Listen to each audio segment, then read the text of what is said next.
Mr. Peter Harrington, welcome to the show, my friend. It is so good for you to be here. I'm so excited.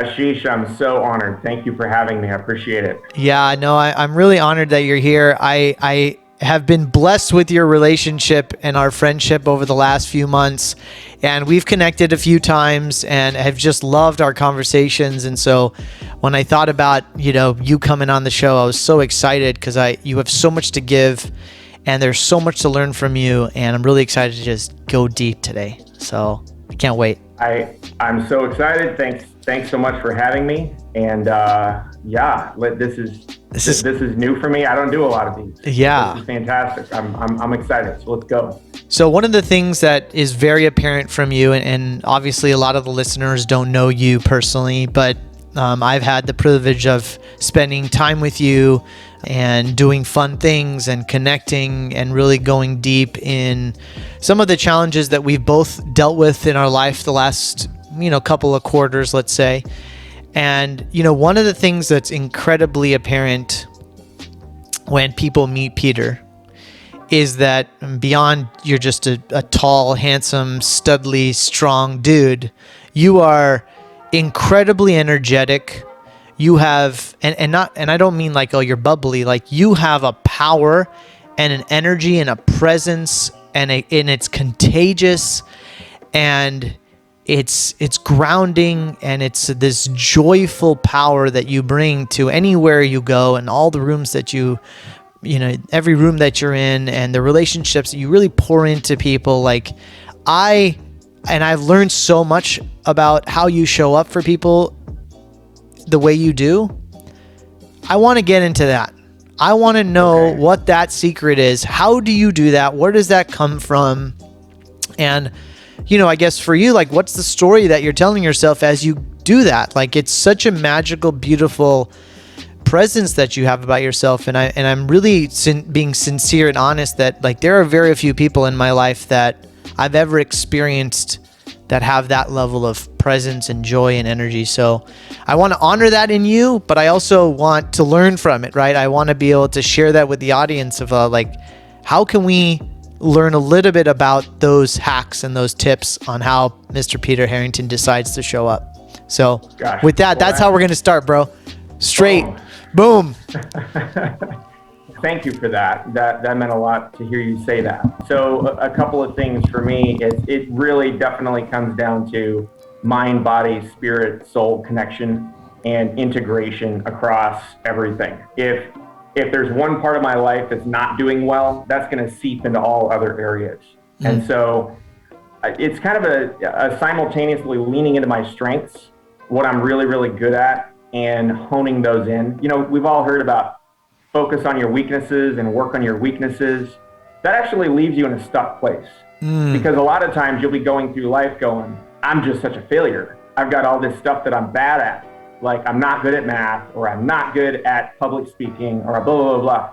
If you focus on what you lack, then you don't actually get to hone in on where your superpowers are. What is your greatest area of value that you can bring to any situation, whether it's a personal, a business, whatever that is.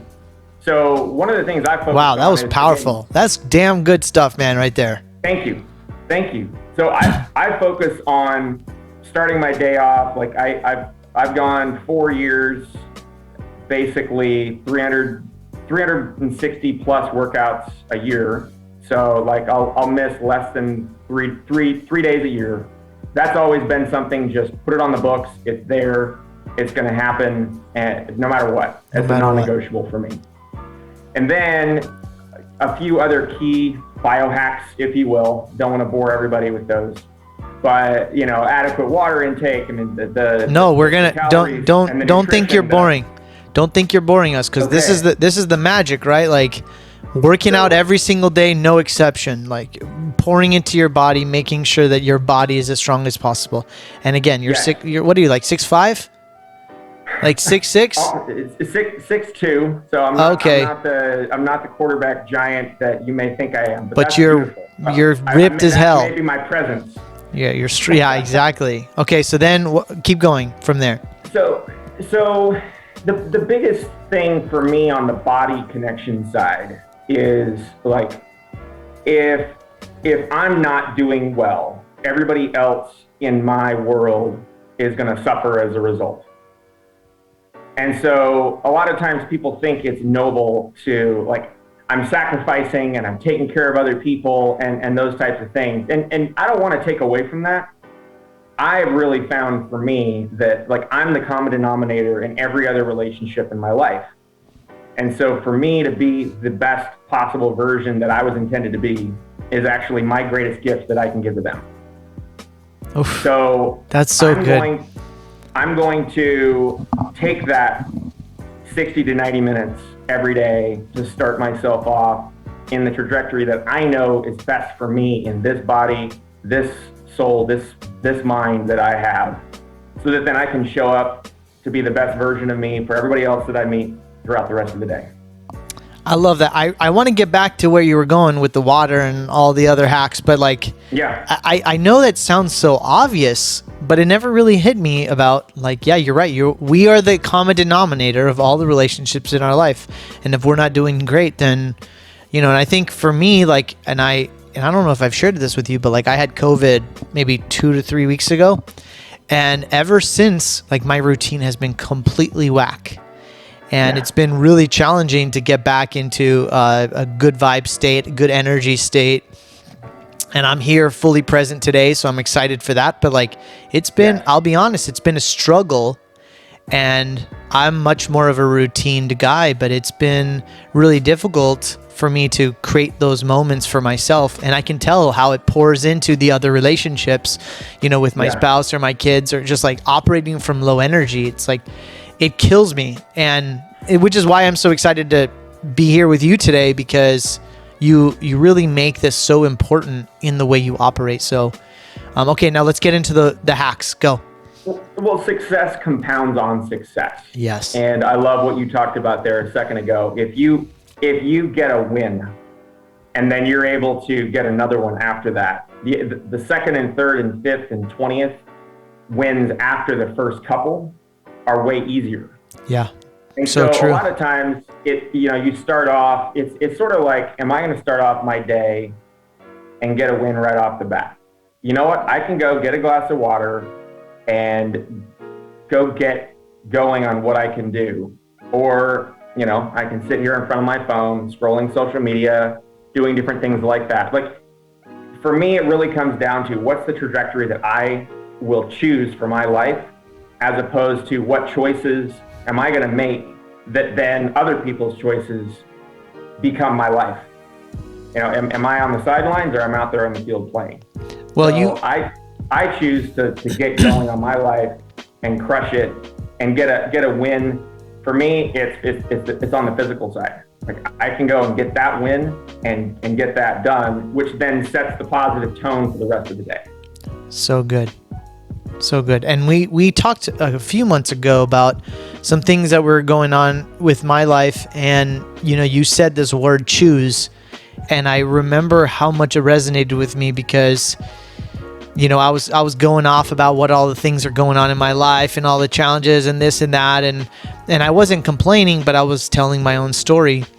And you just stopped me in my tracks and you're like, dude, what are you choosing right now, this moment? Like, what are you going to decide? What are you going to choose from this moment forward? And it's so empowering, like, to decide on what you're going to choose. What are you going to choose to listen to? What are you going to choose to do? Yeah. Who are you going to choose to spend time with? Who are you going to choose to shut out? Like, it's all the things that we choose for our life. So, man, you've had such an impact on my life, man. Oof. Well, okay, what else? Let's get more detailed. I want to know the water. I want to know the vitamins. I want, like, what makes Pete. What else? Okay, well, just a couple of things. For me, like, I would rather invest thousands of dollars in a grocery budget that's going to basically take care of me now, as opposed to save money and then it's going to explode on me later. So for me, for most, a family of 4 with another baby on the way, my grocery budget is stupid. $4,000 or $5,000 a month, kind of stupid. and I would rather invest that now as opposed to then, let me cut corners here, here, here, and here on the preventative side. An ounce of prevention is worth a pound of cure. I don't want to be firebombing myself in my 40s or 50s or 60s when my world's falling apart, my body's shutting down, or I'm not mentally in the space where I need to be. So it is obvious. It is obvious. And like you mentioned the choose part. So a lot of people have this mindset of we don't have the money for something. Mm-hmm. I would actually throw that back and say, you're choosing to spend your money somewhere else, or choosing to spend your time, or choosing to invest in these activities. I do want to talk business, so I'm going to throw some business stuff in here. I see a lot of people doing $20 and $30 an hour work when their actual talents are $500 to $5,000 an hour work. But I have to do this, and I have to do that, and I have to do the other thing. And it's literally approaching your life from the standpoint and the mindset of a victim. Yep. Like all these other decisions that other people made for me, and now I have to blah, blah, blah, blah, blah, blah, blah, blah, blah, blah. So whether that's your kids, that's your marriage, that's your business, your job, whatever you're doing, a boss, the place that you're living, all these things in your life are actually, like, if you sat down and put them out on a sheet and said, what do I choose for myself? And what is in alignment with the highest and best version of me? And then challenge everything. Like in the last 6-7 years, I've had to challenge everything several times. And it's actually, it gets you to a much more empowered place when you're not looking at it from a standpoint of, I'm stuck in something, I'm the martyr, I'm the victim, I have to do this, blah, blah, blah, blah. That's repelling energy that's going to keep you perpetually stuck in that lie for a long time until you choose something different. So I right now choose. I'm going to choose to work out every single day for the whole year. Right in front of you on this podcast right now. I want this routine. Cheers, brother. And I love how intentional you are about starting the day, because and I talk about the routine as a major part of the rich equation, because I've never really had a routine in my life until the last couple years. And it's so important to be able to really set the tone in the morning and take control. And I guess my question is for you is, do you ever have an off day?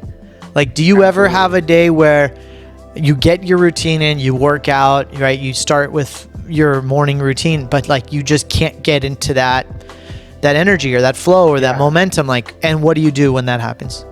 Beautiful question. And the answer is yes, absolutely. I'm human like the rest of them. I put my pants on. I don't know about that, man. You're pretty cyborg to me, even. The way everybody else does. But honestly, there's a few things that, so a little bit about humanity, if you will. When you're aware of the distractions that you go down, when you're avoiding something. So we have this walking distraction thing, which, we have tied to our hip, in our pocket, whatever, 24/7, 365 is what it feels like. And the alerts, the notifications, the emails, the texts, the IMs, the whatever, all of that is other people messaging me, and then it's easy for me to go, oh, ding, I jump in and I look at that. I turn 95% of those off, because when I am not in a place of focus, and then something comes along and it's like, oh, I want to check that email. And I go and I check that, I just derailed myself. And it might be 30 to 90 minutes later before I get back on track. So choosing ahead of time to eliminate 90% of the distractions that could potentially happen. When I want to get on social media, I choose to get on social media. I don't want social media pinging me constantly about, this message, that message, the other thing, or whether it's email or it's playing chess or, whatever your thing is. Proactively putting a fence up ahead of time is actually one of the best ways that you can do that. The other thing that I've really implemented in the last 4 to 6 months, so this was actually, it came directly out of 75 Hard, It's a program where you have to do, 2 45-minute workouts a day, and one of them has to be outside and all of that. I do my walk, my low intensity, while I'm doing other things. So whether it's I've got to send out a quick, voice memo to somebody, or it's I'm listening to a podcast, or it's whatever I'm doing. Being in a place where I can move my body, and I can, just, again, I'm not walking down busy streets and potentially could get hit by something. We want to be smart about it. But I'm going to be in a place where if I've got to take a call and I don't have to be sitting at a desk, do it while I'm walking. Yep. And if I'm struggling through my day, if I've got an off day, chances are I've just got a scenario where I get to course correct. I get to do something different. So time to take this call while I'm walking. Did I miss my glass of water and now I'm getting tired, or whatever that thing is. So a lot of it just really comes down to being intentional, living intentional, and setting yourself up for success, as opposed to reacting to things, which then leads to failure. I love that. You are also such a mindful husband and a father. I'm glad you just mentioned it, because you do have 4 kids, one on the way. You are an entrepreneur. Three kids and one on the way. 3 kids and one on the way. Two babies, a third on the way. But hey, sometimes it feels like more than that. So. Okay, well, you got 2 babies. I think they're similar age as mine, right? What are your 2 kids? Simon's 9, Scarlett's going to be 7 in a couple of months. Okay, so you're a little bit ahead of me, but that's still a very important age where you have to be incredibly engaged. They're looking to both their parents for so much information and wisdom and knowledge and like what's going on every day. And like you're setting such an example for that. And you have such an intentional relationship with your wife. And then you run your own business, and you're running around and trying to satisfy and meet customer expectations and manage people. Like how do you do that with so much intention? And you mentioned this when we first started the podcast about like all these different aspects of your life, and if one part is out of harmony, like it affects all of it. But like and I've noticed you as we've talked about how you want to show up as a father, how you want to show up as a husband. Like what's driving that? Where is that coming from to be an intentional father and husband? Specifically for being a father and a husband, it comes back to, I was given this marriage. I chose this marriage. I was given these kids. We chose that. Now, there's so many times where in a moment of frustration, and I'm losing it. It feels like everything's falling apart. And the idea, the thought, the whatever came, it'd be so much easier somewhere else, something else, being in a different relationship, whatever that is. And we hit rock bottom we've been married 11 years. We've hit rock bottom a couple of times. And there's no rosy colored, life. People that haven't had at least real conversations in their marriage, maybe they're avoiding something.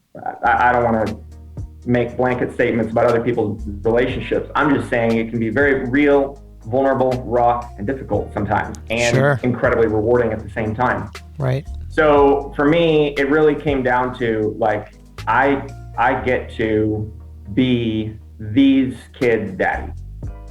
It's my job to show up a certain way, and that's a big, massive contribution that I can make to the next generation. It came from a lot of wounds that I had as a child. There were some really incredible, difficult things that I went through as a kid, and I was living in addiction for 20 years, and the things that save you as kids end up kicking your ass as adults. And so the thought patterns and the coping mechanism that I generated as a 10, 11, 12-year-old turned around, and as a mid-20s, early 30s something year old man who's got a business, who's married, who has kids, next thing you know, those secrets turned around and threatened to take away everything that I wanted for my life. And so it really came down to, I made a choice. This was 2015. I made a choice. I'm gonna stay here no matter what. I'm gonna be married, like, until she says no. I'm here, and I'm gonna still pursue her and do that weekly date night. And that was something I struggled with for a long time. And then I was like, you know what? Let me make this into a game. And so we went every Friday night for 5 years. We missed four or five Fridays during that 5-year period of time. And I got to date that woman all over again, 230 plus dates. And I picked the restaurant, or I picked the activity, I picked the thing. She didn't know what it was. She would always ask me, like, how do we dress? What do I have to do? Dress sexy, dress for athletic. I love that. Bring this outfit, but have a change of clothes or a change of shoes or whatever the thing is. Bring an extra coat this time. It was fun. And it turned it into a game for me, into an opportunity, because I can be going through my life living, just going through the motions.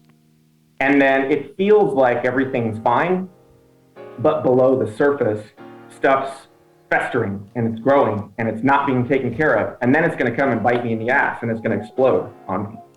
So I would rather be preventative, be proactive, live with intention, and I love that, man. Have gentle course corrections along the way, as opposed to living reactively and then waiting for something to go sideways on me. I feel like you were speaking right into me on that, because I mean, I really spent a lot of time trying to be mindful about that with my relationship, but it's, especially with kids, and I'm not using them as an excuse, but it can be really challenging with them, and to try to create and harness that space, right? And so I find that, like, the way you did that it's so beautiful to be able to intentionally think about date nights and, like, make it a game. I thought that was it's so beautiful. And I know that I need to be more intentional about that as well. I definitely need to spend more time and create more intention with that relationship. And, like, maybe there is some stuff that's festering there. Like, I love how you've just taken complete ownership and of that. I guess for, to take it a little bit of a different direction for you, 2021 was a really amazing year. We just met each other a few months ago. We did this amazing guys experience with Kyle Depius out in Arizona. We met a bunch of really, really cool dudes. It was super, super fun. For you, like, you okay? Water went down the wrong pipe. Okay, yeah. So I guess I want to ask you, like, for you, what were the most important lessons of 2021 as you reflect back, and what are all the learning lessons, and what did you really take away as universal truths as you think about how to move forward into 2022 and beyond? On my business, really getting clarity on what are the greatest areas that I can impact? Okay. What are the greatest things that I can do? What are the 2 or 3 big things that are my superpower, my zone of genius? Yeah, you say that a lot. What is your zone of genius? I love that. On my business, it's prospecting. So first of all, I work a little bit as a business coach, not much, but this quote from Socrates really keeps coming back to me. The unexamined life is not worth living. Well, for me, the unexamined business is not worth scaling. It's not worth growing. A lot of times we start down a path, we start a business, we get an idea, we run with it.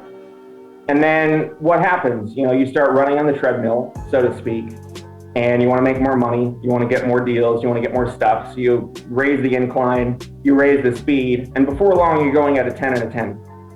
And that's not sustainable. And then you're going to fall off, skin your knee, break your face, whatever it is. Well, I got to go back up, get on the treadmill and do it again. And so you start running again. And it's this perpetual vicious cycle. People burn out. They don't find joy in their life. They don't find meaning in what they're doing. It's this living for the weekend, living for the next vacation, living for things, instead of saying, what are the ways that I can show up and be the best possible version of me? And then work to eliminate every other way. So for me, like my business, there's over 80 things that we do. I process map them all. And I have a very detailed list about what those things are. 6 of those things I really, really enjoy, and 3 of them make us great money. So for me, it's prospecting new business opportunities, running meetings, building my team. So actively training my team. Those 3 things, boom, I can do those. It fills my cup, and it's very profitable. One of my good friends, our good friends, I believe, and my mentor this last year, Chris Harder, asked the question, in 2021, how can you be twice as happy and twice as profitable?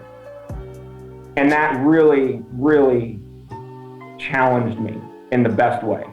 Because so often, we're getting busy, we're making more money, we're doing all these different things, and our happiness level drops. Or I want to be happy, so I'm going to be doing all this extra stuff, but I'm not as profitable. Well, how do you do both? And that requires you becoming a different person. And so then during the course of that self-exploration over that next few months, last year I 3x'd my business. And I had a great life. I was able to have incredible relationships with my kids, take off a few weeks here, have an incredible slow summer where we went to Lake Tahoe for 6 weeks, rented a house, worked for 2 hours a day, and then played at the beach, went and did great stuff as a family, etc. So for me, it's about having my cake, eating it too, and then I want to own the factory. It's kind of how I approach it. I love that. Life design, right? Like we're really talking about life design, and we talk about this on the podcast all the time. Like, it's possible. If you make an intention and you choose to do it, it is possible. So I just love that you've taken that by the reins. You want your cake, you want to eat it too, and you want to own the factory. Boom. Yeah. I love that. For you, what do you hope to leave behind? What do you want your legacy to be? I always get challenged by this story that in the Bible, I believe Jesus told it, about the 3 different workers. And one of them was entrusted with 5 gifts, 5 talents, and one of them had 2 and the other one had 1. And the boss left, came back after a few months, and the one who had 5 had invested and grown and worked on those and built 5 more, so they had 10. The one that had 2 invested, built, grew, did what they needed to do, and had 4. And the one who had 1 was worried because, I only have 1, so I'm scared. I'm afraid. I know you're a hard boss. You're scary.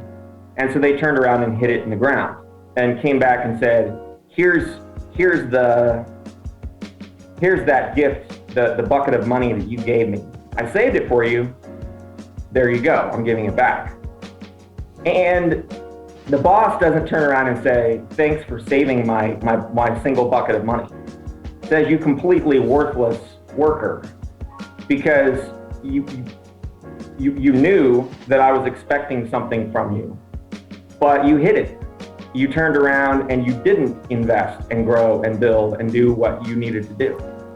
So whether you have 5 things you do well, or 2 or 1, whatever that is, our job is to invest and grow those so that we can, the version of me that I'm designed to become is going to be that person that I then get to give all those gifts to other people that I haven't met yet.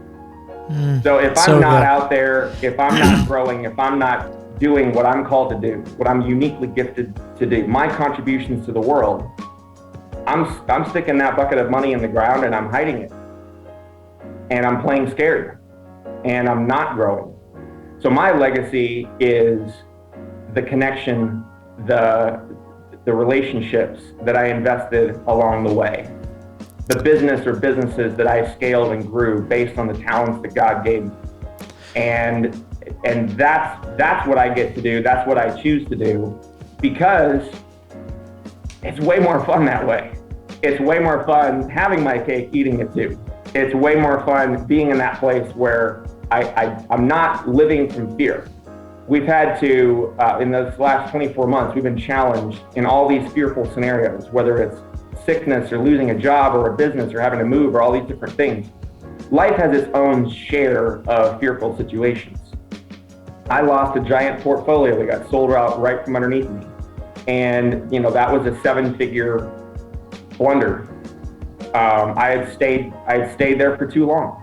Mm-hmm. And so this fear lesson was I was working with another person, and I had seen the writing on the wall back in 2012, 2013. Probably shouldn't be here, but I was comfortable and I was happy, I thought. And I'm making consistent, ongoing residual income, which is what I'm all about. I'm all about building and scaling a residual income. But I was scared. I was playing from fear.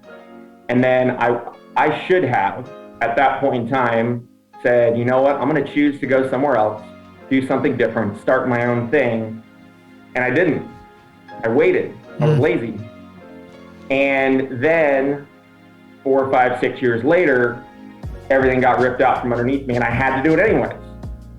And so for me, you were not in choice. I was not in choice. It was chosen for me. That it got sold out from right underneath me, and it ended up costing us a lot of money. I would much rather say, you know what, go with my gut. When I feel that I should be in this place, ask the few key people that sit at the table of my life, like, what should I do in this situation, and get key counsel. I did that, and I didn't trust my gut, and I didn't listen to that, and I stayed there for 5 years too long. I think that's a key lesson is if something's not feeling right, if you're not in a good place, if you're not taking care of yourself, if you're not in those places, reevaluate everything. And then don't be scared to say, I've got to make a tough choice or choices. And then having the faith to follow through on those. It's easy and it's comfortable to play small, but that's literally burying your bucket of money in the ground and doing nothing with it. And in line with that, is there anything that Peter is afraid of?